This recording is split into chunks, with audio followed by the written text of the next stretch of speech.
This time on Early Years in Action, we're looking at healthy eating. Right, would you like to offer that round to your friends and see what they'd like to eat? Eating habits are developed from a young age, and by the age of 3, children have already learned a great deal about food. There's a nationwide issue with obesity, and I think it's going to be more common because of children's diets. I think the sooner you start getting the healthy eating message across, the better, and the earlier you can start off with good habits rather than having to change them as you get older. What fruit don't you like? I like them all. You like them all? Here at St John's Little Learners in Huntingdon, Cambridgeshire, they're doing their best to ensure that these children are getting a healthy start. We decided to make healthy eating our priority because we wanted the children to learn about good food at an early age. The parents and the staff and any other adult that comes into the nursery are the role models, so it's very important to keep a consistent message of healthy eating so everyone does the same and the children learn the same. What bit don't you like? The skin. You don't like the skin? In this programme, we'll see how the nursery uses a whole school and community approach by working in partnership with a charity to create a vegetable plot, health visitors to raise awareness, and through inviting staff and parents to take an active role in promoting good food. Yeah, well, it's a little bit of presentation, makes it look good for the kids as well.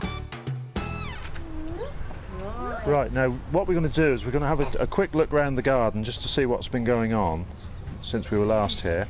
The nursery has enlisted the help of Jack Waterfall from the charity Cambridgeshire Acre to create a vegetable plot.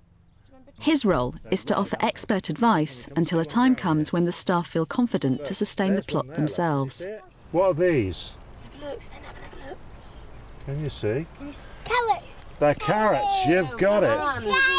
The red bits. Yeah, you can see that. You can see the orange bit because the leaves are all ferny, but the actual root grows underground, doesn't it? Yeah. Okay. Yeah, rabbits eat dates. What, rabbits eat carrots? And can I tell you, today we're actually going to try some of these carrots at dinner time. I'm devoting about 12 days a year to this plot, and each time I bring a group of children into the garden to talk through the progress, you know, through each season. And I think it's re-establishing that connection between the soil and the plate, which has been lost through modern living, really. As you can see the red flowers on the beans. And look, we can now see some little tiny beans starting to form here. Look, they're little mini runner beans, okay? They're very tiny at the moment, but they'll gradually grow and we'll have lots of beans to eat. For dinner. Yeah, we're going to have them for dinner. Okay, now the important business is we've now got to go and dig some potatoes because we're going to have some potatoes for dinner. Let's see what we've got. Look at this. I think just look at those. Right now, so you want to be very gentle with the potatoes. Just pretend they're eggs, place them right in the bottom of the bucket. Yeah. The children and I planted the potatoes 14 weeks ago. Seed potatoes, very good quality stock from Scotland. There's a certain magic about potatoes, and I think children are very intrigued to actually go into a garden and find that buried treasure. Can you count how many we've got in this bucket so far, Rebecca? 1, 2, 3, 1, 2, 3, 4, 5, 6, 7, 8. 8 in there. Food is a wonderful learning resource. You can build in vocabulary, you can build in maths and science into food production. See that? So that's the seed potato. We'll leave that because we won't eat that. That is actually the seed potato we put in the ground to grow these new potatoes with. There are alternative methods of growing which don't require a plot. You can get the humble bean sprout and grow that in a classroom. You can also look at container grown crops. And there is the grow bag. Just rub the skins off like that. So these are new potatoes and the skins are not set. And then you can just rinse them in the water here. Look. What we're going to do is we're going to boil these for about, I think they're only going to need 15 minutes, these potatoes, because they're quite small. And we're going to put some mint in. The children really enjoy working with other professionals from the community. They can see the result of all their hard work and it's something that they've produced, so they're more likely to eat something that they've produced and prepared than if it's just handed to them on a plate. Oh, but what have we got to put in those potatoes before we cook? Mint. We've got to put the mint in. Now, shall we have a smell of the mint? Yes. Yeah. Just see what you smell. What does it smell like? Mint. It smells like mint, yeah. So who wants to have a go first? Me. Well, we'll let Mia have a go. Right, so how many pieces have we got now? Two. 2 fingers. Healthy eating pervades all areas of the nursery's curriculum. 1, 3, 4. The key learning objectives today were teaching the children how to count, how to take turns, and how to use equipment that they're not used to using. Why do you think it isn't working? Because it's upside down. Well done, it needs to go the other way round. But it's not just the children who are learning about healthy eating.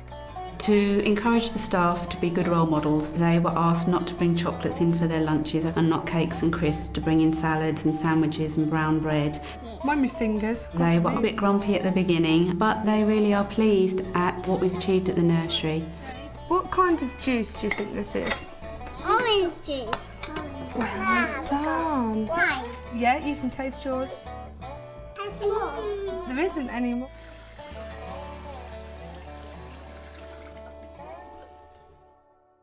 What I'm going to talk to you today is about healthy eating. Now, you probably recognise lots of things on the table, but I'm going to tell you what they all do for your body. The nursery has invited health visitor assistant Renee Coles, using her expert knowledge to support the children's learning. See, what's this? Yogurt. Yogurt. And what about this? Cheese. Cheese. All these foods, they help to keep all your bones strong, and they help to keep your teeth strong as well. So should we all try a piece of cheese? There's this cheese here in a little red skin, and there's that cheese. So would you like to take a piece of cheese and try it? My visit today was about healthy eating. I looked at protein foods, carbohydrates, the different food groups, and to give children a chance to taste the foods and to feel them and touch them and smell them, so that they've got some idea of what is around them. See if anybody can recognise what this is. Broccoli. Well done. Who knows what this is? Carrot. No, this is, what's this then? Carrot. This is called a parsnip. It's the same shape, isn't it, as a carrot? It's a different colour as well. Who wants to have a feel of the broccoli? Do you want to pass it round and have a feel of it and touch it? What does it feel like? It's all soft, isn't it? A bit soft. Prickly. And prickly, a bit prickly. Now then, I bet you don't know what these are. Who knows? Runner beans, I've been picking runner beans out of those bits. They're very similar to runner beans, but actually they're called peas. What you can do is actually try the peas. They're nice and sweet. You try one, they're ever so sweet. The children start off with a clean slate, and what we introduce to them is what they eat. So if we introduce fruit and the veg at an early age, that's what they'll get used to. If a child doesn't like something, you will find that maybe later on in life, if they try it again, they think, oh yes, I do quite like this. So it's changing all the time. Right, now then, we're not actually going to taste this, I'm just going to show you. Who knows what this is? Lolly. Who knows what this is? Chocolate. Chocolate. But when we eat chocolate, what happens is there's sugar in chocolate, and that actually clings to our teeth, and then it starts to make our teeth bad. So what should we do when we've eaten things like this? What should we do? What's our teeth? Well done. We should brush our teeth. Rather than have the sweets and the chocolate, it's a good idea to have raisins. Who likes raisins? Me. That's right, just take a few raisins if you want. An activity like this broadens their knowledge, and hopefully they go home and say, Mummy, I tried raisins today. Can we buy some? And hopefully Mummy says, let's go and buy some then. Now the last thing we're going to look at is fruit. Who likes fruit? Who knows what these are? Strawberries. And did you have some in your garden? Yeah. You like those? Do they your favourite? Oh, I love strawberries. You help yourself there? There you go, there's some carrots for you, Keelan. They're from the garden. At lunchtime, the children serve themselves to encourage independent decision-making and to develop fine motor skills. At lunchtime, the children can make a healthy choice of what they would like to eat and how much they would like to eat. So it's all about making choices and feeling good about yourself, about the choices that you're making. You help yourself there. A bit of that, please, Leah. It's your fork. Well done, Ethan, that's good. We try not to give too much praise because it becomes an adult pleasing. You need to do it in a way that they feel pleased with themselves. Nice, I like these carrots. Good. So once one child's, oh yes, this is yummy, then other children say, oh, I'll try that, and they say, yeah, yummy. So it's peer pressure is very effective.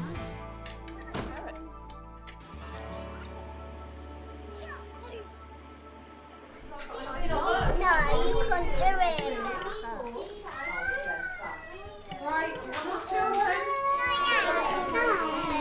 Can you smell these potatoes? Yeah. Yeah? They smell delicious. They smell... Yeah. Yeah. Now, shall we ask the mums if they'd like to taste first? Yeah. Yeah? Yeah. So are you... Yeah. Yeah? Thanks. Can you pass one to the lady behind you? Yeah? There you go. So. It's important to get the parents involved, like the potato tasting, so that they can value their children's learning, and then the message again will be taken home because the children will say, look mummy, what I made, can we have a go at home? Let's go and get some potatoes. There you are. I like these. Last time you didn't like them? No? We'll try them this time to see what you think. Come on, have a bite. Are they tasty? Who would like another one? Me. You would? Not me. Oh, that's one more. Yes, Kiana. Who's running out potatoes? Well, yeah, but I think if we eat all these, we'll have done very well. Now, do the mums want any more? Yeah. Through schools, we actually reach the children, of course, but also the staff and the children's parents. Our target is to just make them more discerning consumers and just to review what they're eating. What we're doing is a bacon and vegetable stir fry. To encourage parents further, they're invited to free community workshops where they learn how to cook healthy family meals on a modest budget. And it looks as if our main course is going to cost us 75p per portion, and our sweet is going to cost another 60p. So it's not a bad little deal really compared with a convenience meal. Ready Steady Lunch came about on request from parents just to improve basic skills, demonstrate how to prepare a pepper. We're trying to destroy the myth that convenience food is always convenient, and the benefit of preparing your own food from scratch is, of course, you know what's in it. They're now ready for the stir fry, so we'll now put them to one side and we're going to cook these florets with the pasta. I came to these workshops purely because I couldn't cook at all and I had no confidence in cooking. So now I've got a lot more confidence and I enjoy cooking a lot more now. This spinach is out of the nursery garden. What we're doing is we're going to put it in on this pasta, combine the stir fry, and that will be enough just to cook it off. My son especially has found it a lot healthier. He doesn't like convenience foods very much these days. He'd prefer home-cooked meals. Have you completed the task in hand there? Yeah, well, it's a little bit of presentation, makes it look good for the kids as well. My advice to any nursery wanting to establish a healthy eating policy is to work in partnership with others in the area and build it into your curriculum. You need to involve your parents, your staff and the community helpers like health visitor assistants to put together a policy that's going to work for you in your setting. It's lovely. I like the spinach. Health promotion is about chipping away at the block really. If a child takes one thing away, you've done some good work. So we have approval.